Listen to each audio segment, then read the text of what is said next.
SE Media Network present अनुभवी आंखें news, आपका चैनल, आपकी आवाज। नमस्कार, आप देख रहे हैं अनुभवी आंखें न्यूज और मैं हूं आपके साथ संतोष गुप्ता। आइए देखते हैं बिहार न्यूज फास्ट में क्या है कुछ खास। मैं मनीष कुमार, आप देख रहे हैं अनुभवी आंखें न्यूज। आज हमें बिहार के अररिया जिला के हरियापाड़ा के मध्य विद्यालय में कहा कि एक शिक्षक और शिक्षिका में ही आपस में ही लड़ाई झगड़ा का मामला सामने आया, क्योंकि अररिया शिक्षा पदाधिकारी भी यहाँ पहुँच चुके, अररिया डीओ भी यहाँ पहुँच चुके और मामले की जाँच कर रहे हैं। पढ़ाई ढंग से नहीं कर आपको पाता बच्चा। बता दें कि एक विद्यालय जो है एक मंदिर के रूप में माना जाता है। जब यहाँ आपस में ही जब टीचर में जब लड़ाई हो गई तो यहाँ के बच्चों पे क्या असर होगा, ये हम लोग जानने का प्रयास करेंगे। बिहार के अररिया में आपस में भिड़े दो शिक्षिकाएं और लगाया जमकर आरोप प्रत्यारोप। बता दें कि RSOP थाना क्षेत्र के हरियापाड़ा के मध्य विद्यालय का यह है घटना। लेट से आने पर प्रधानाध्यापिका मधु कुमारी अपने ही विद्यालय के कार्यरत शिक्षिका मल्लिका कुमारी पर चप्पल से मारने के लिए उतारू हो गई। जी हाँ, बेहद दिलचस्प घटना है ये। जब इस संदर्भ में प्रधानाध्यापिका से बात की गई तो उन्होंने बताया कि मेरे ऊपर लगाए जा रहे थे गंभीर आरोप, और घटना की जानकारी मिलते ही जिला शिक्षा पदाधिकारी अशोक मिश्रा, DPO स्थापना, RS पुलिस व कई पदाधिकारी विद्यालय पहुंचकर घटना की जानकारी ली। कहना गलत नहीं होगा कि बिहार के विभिन्न ग्रामीण विद्यालयों की हालत बेहद बदतर है, जहां कोई शिक्षक आता है तो कोई नहीं, कोई प्रधानाध्यापिका पढ़ाने आती है तो नहीं, और अक्सर देखने को मिला है कि पढ़ाने वाली शिक्षिकाओं का ज्ञान भी आधा अधूरा है। ऐसे में एक प्रधानाध्यापिका द्वारा शिक्षिका पर चप्पल उठाना और फिर उन पर गंभीर आरोप लगाना बेहद निंदनीय है। शिक्षा का स्तर सुधरना चाहिए और इसके लिए तमाम ईमानदार प्रयास भी होने चाहिए। अररिया से मनीष कुमार की रिपोर्ट। माध्यमिक विद्यालय हरियापाड़ा में जो घटना घटी, ये एकाएक ये घटना घटित हुई थी। एक शिक्षक मनीषा नाम है और प्रधानाध्यापिका कुमारी के बीच में हुई थी।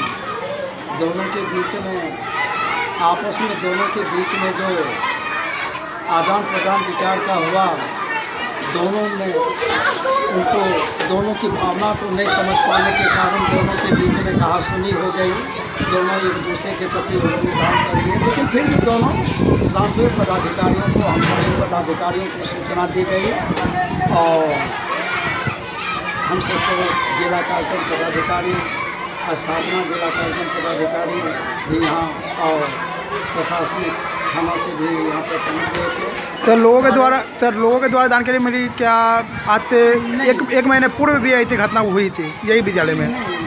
दो है ना, जो पूरी घटना घटी थी विभाग को इस संदर्भ में जानकारी नहीं मिली थी और जहाँ सभी शिक्षक एक जगह हैं वहाँ इस तरह की घटनाएँ घटित हो चुकी है और दोनों की बातों को हम लोगों ने संज्ञान में ले लिया है और दोनों से ये कहा गया है कि दोनों जो है नियमानुसार जो विभागीय निर्देश हैं, जो जिला पदाधिकारी के द्वारा जो निर्देश दिया गया है, उन निर्देशों का अनुपालन आप लोगों के द्वारा किया जाए।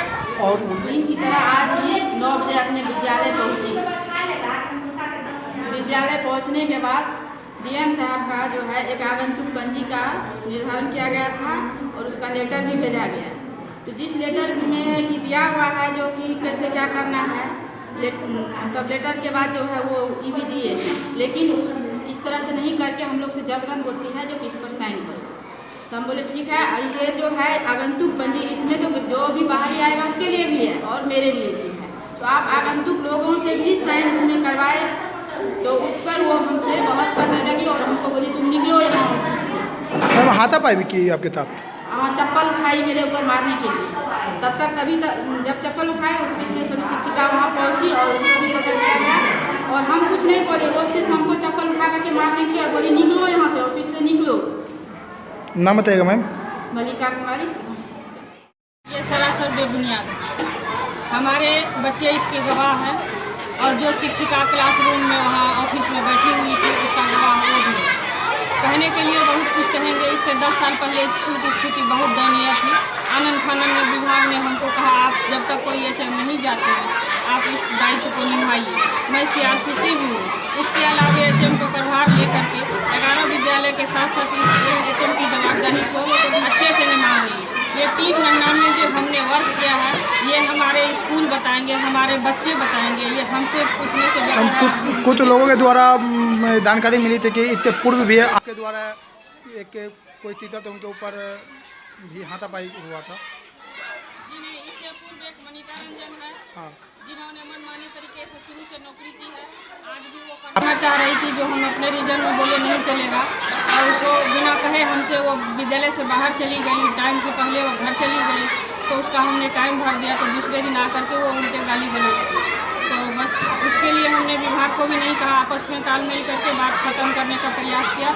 इसका शिकायत हमने नहीं किया। आपको जो भी कहा हो ये हम किसी से नहीं करेंगे। आप पूछेंगे मैडम ये विद्यालय एक मंदिर माना जाता है, अगर इसी तरह के लड़ाई झगड़ा में होते रहेगा तो बच्चों पे क्या असर पड़ेगा?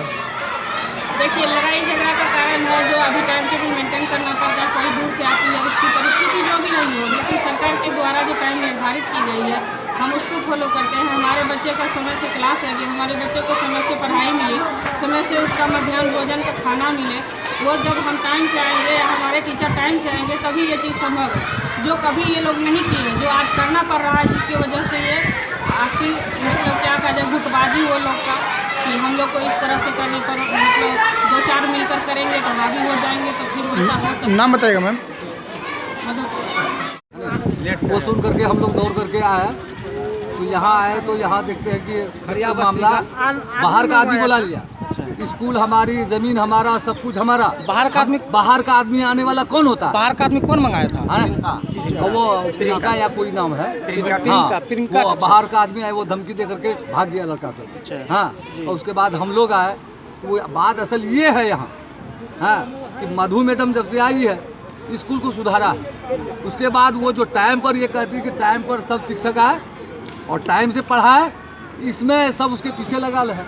अच्छा, हाँ, टाइम के मुताबिक नहीं आया इसीलिए झगड़ा हुआ है। हाँ, इस वजह से तो मधु सही करती है तो ये लोग सोचता है कि हमने सब। क्या नाम हुआ आपका? अब्दुल शकूर। अगर आपने अब तक हमारा चैनल सब्सक्राइब नहीं किया है तो सब्सक्राइब करें और बेल आइकन अवश्य दबाएं ताकि खबरों का नोटिफिकेशन आपको मिलता रहे।